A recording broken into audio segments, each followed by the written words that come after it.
Hi, welcome to Vision UPSC. So today's topic is Rowlett Act 1919, which comes under the modern history. So let us start the chapter. Rowlett Act.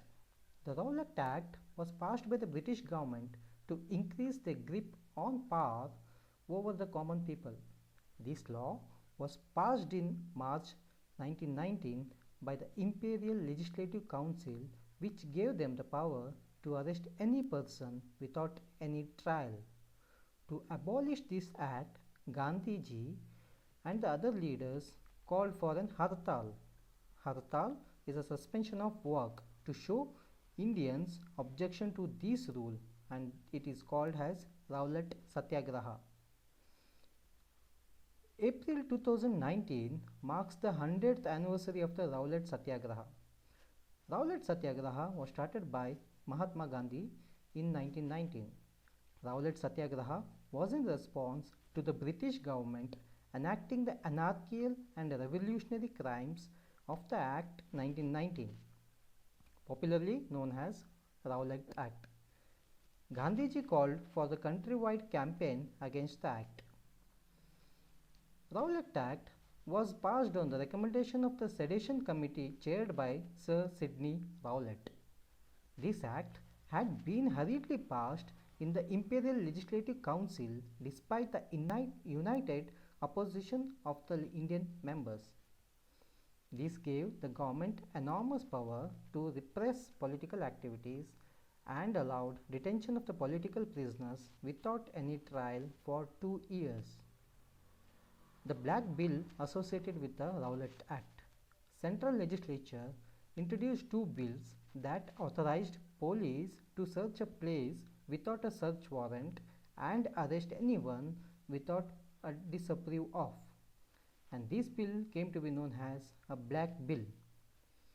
The 2 leaders who were arrested during this act was passed was Dr. Satyapal and Saifuddin Kichli. When these 2 leaders were arrested, another major incident took place during this era, that is Jallianwala Bagh Massacre. On 1919, April 9th, 2 nationalist leaders, Saifuddin Kichli and Dr. Satyapal, were arrested by the British officials without any provocation except that they had addressed protest meetings, and for that reason they were taken to unknown destinations. This caused resentment among the Indian protesters who came out in the thousands on April 10th to show their solidarity with their leaders. Soon the protesters turned violent because the police resorted to firing and some of the protesters were killed. To curb any future protest, government put in place and law and order in Punjab was handed over to the Brigadier General Dyer. On 13th April, on Baishakhi Day, a large crowd of people, mostly from the neighboring villages, they were unaware of the prohibitory orders in the Amritsar, gathered in the Jallianwala Bagh to protest the arrest of 2 Congress leaders. General Dyer arrived on the scene with his men. The troops surrounded the gathering under orders from the General Dyer and blocked the 2 exit points and opened fire on unarmed crowds, killing thousands of men and women and children. And then came the Hunter Commission. The Hunter Commission, the government formed a committee of inquiry to investigate the Jallianwala Bagh massacres shooting.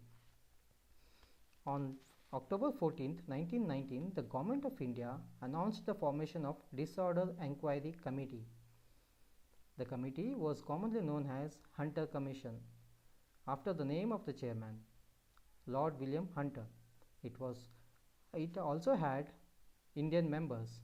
In the final report, submitted on 1920, the committee unanimously condemned the General Dyer's actions. However, the Hunter Committee did not impose any penal or disciplinary actions against General Dyer. Thank you.